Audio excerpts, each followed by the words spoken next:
Now in this building we discuss about the things that we need to avoid. There are many things we can avoid in this building to achieve comfort zone. First we see the window. The window is designed with many number of panels. Actually this is not required. This is very old method of design, but we don't need such kind of frames that will increase the cost. And the another aspect is the sunshade is very small and it's look very temporary, very small sunshade. This sunshade will not sufficient, especially in Indian hot and humid climate, especially in Chennai, hot and humid climate. So this is not sufficient. So we need more sunshade. The projection has to be more sunshade. Otherwise, this window frame bottom will be, it is unsafe, as well as this the bottom area will, it will be easily affected by the rains. Okay, see the balcony. And the balcony also, this projections is not sufficient. Easily it will be, the window will be easily affected by the rains. Okay, and this entire wall is, see the wall is facing direct sunlight. So all this particular wall, see this wall, all the wall is facing directly sunlight. Definitely this wall will increase more heat during summer days. This wall is increase the temperature inside the room because the wall is not under shade.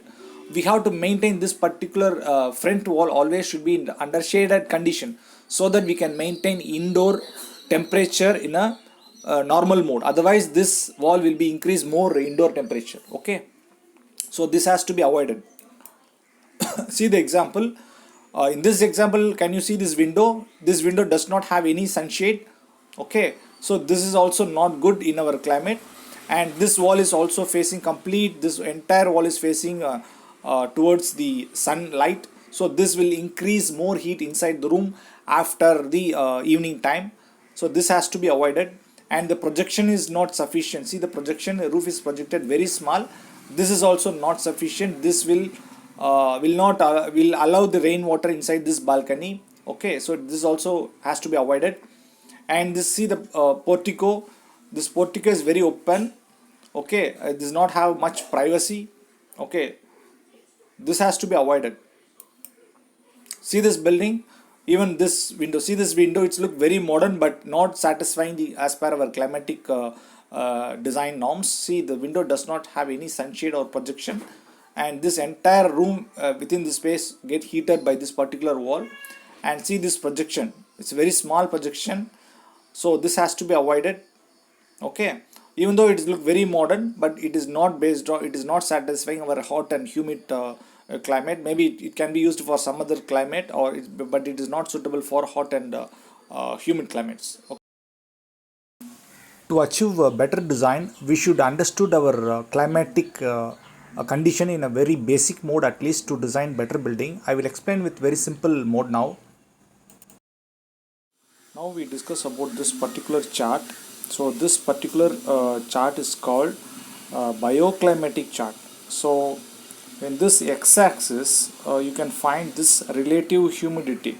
Okay, so in this y-axis you can see the dry bulb temperature. Okay, so this relative humidity is nothing but the actual amount of humidity, that is moisture, which is present in the atmosphere or air. So that is called relative humidity, that is the moisture present in the air. And this is called dry bulb temperature, that is the temperature which is taken during dry weather. Okay, so that is called dry bulb temperature. You just assume this is a temperature and you just assume this is a humidity, that is water content or moisture.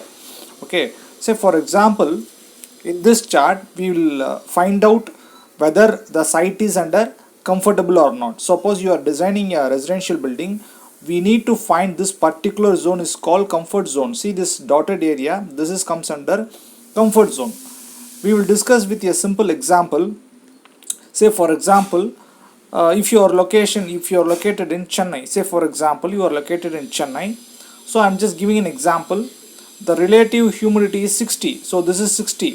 So the data which we will collect, we can collect these relative humidity and temperature from the local weather station, even though that is available from the internet also. So today, this particular date, and I am getting today, the relative humidity in Chennai is 60. Okay, so and the temperature now is around 25. So you just find out whether we are in a comfortable zone or not. So I'm just taking this is 60 is my relative humidity and my current temperature is 25. This is 20 and this is 30. So 25 temperature degree Celsius somewhere here. So you just project here and you see from 60. So this falls somewhere here, right? So this zone. So it means that we are in a comfortable zone. That means the atmosphere or the space, the surrounding, which is in the comfortable zone. So and we'll see in the another example.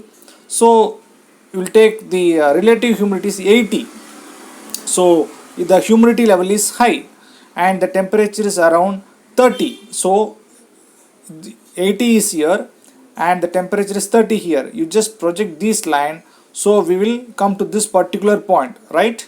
So this is out of comfort zone, so we are not in the comfort zone. Okay, so to achieve the comfort zone, what we have to do, you see this line, can you see this particular line? So this is called 1 meter per second. So if you want to reach the comfort zone, we have to increase the air movement, that is 1 meter per second. So if you increase the air movement, automatically this line coming down, okay, so this pulling down. So if you want to reach the comfort zone, we need to increase the air movement. Automatically 1 meter per second is required, wind is required to reach the comfort zone. You understood? So say for example, similarly, if the relative humidity is 80, okay, and the temperature is 28 degrees Celsius, say it comes somewhere here. So to reach the comfort zone, we need to increase the air movement 0. meter per second. That is the air movement is required to reach the comfort zone. Once you reach the comfort zone, automatically this line will reach the somewhere something here. This is near the comfort zone. So this is what we have to work in this bioclimatic chart. This is the way we have to find out whether we are in the comfort zone or not. If we are out of comfort zone, we have to increase the air movement. This is only applicable in hot and humid climate. So we will discuss in another example. Suppose we are in a cold. See, this bottom portion is called cold zone. Say for example, if you are in a relative humidity 60, this is the 60 degree relative humidity. Our temperature is, say for example, 15 degrees Celsius. So this is 10 and this is 20. So somewhere here 15 degree. The temperature is 15 degree and the relative is 60. So somewhere here. So this is also not comfort zone. This is very cooled uncomfort. Okay, this portion is called very cool uncomfort. So to reach this comfort zone, we need to increase the heat, that is radiation. See, can you see this particular portion? Here they give radiation watts per meter square. So we are somewhere here. See this line.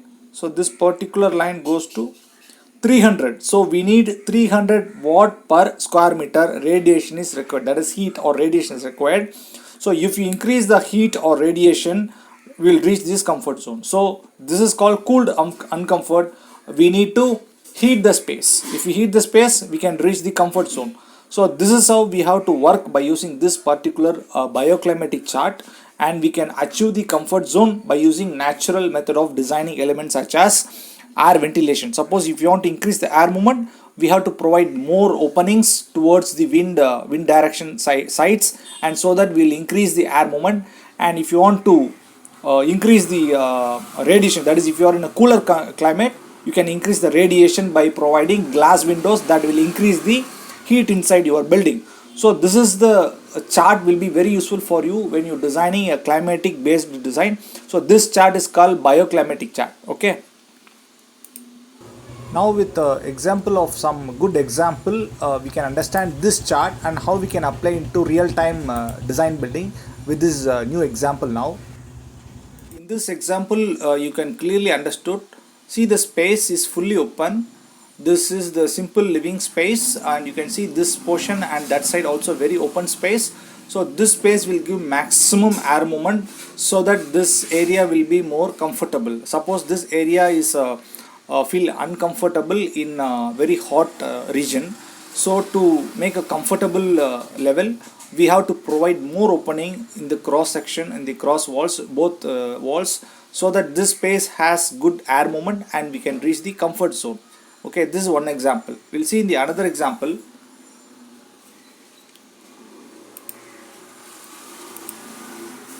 In this example, we can see a lot of elements which is present to provide sunshades. So all these windows, see this window, see this window, see this window, all this window under shade, it has sufficient projection to get the sunshade, that is the shadow, and no window without any sunshade. So this provide very cooler window, and also the window is protected and the room also getting cooled, the inner temperature is maintained.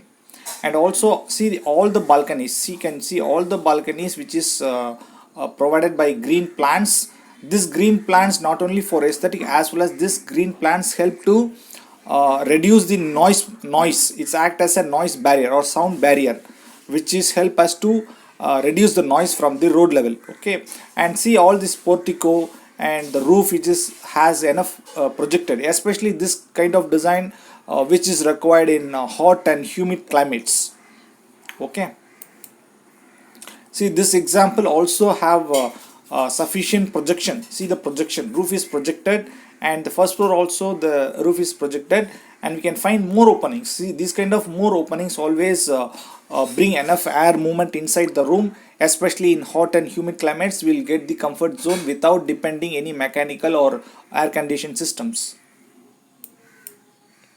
See this building also designed in the same aspect. The roof is projected, the balcony, the sunshades, window, everything has sufficient projections. So these projections help us to cut off the rainwater inside, or the rainwater falling inside the room, as well as that also bring sufficient wind inside the spaces. Okay, see this also, this kind of projection, see the projections, all the spaces completely roof is projected, and the wall is completely under shade. Okay, this kind of design what we want actually in hot and humid climate, especially in Indian hot and humid climates. See this design, similar designs.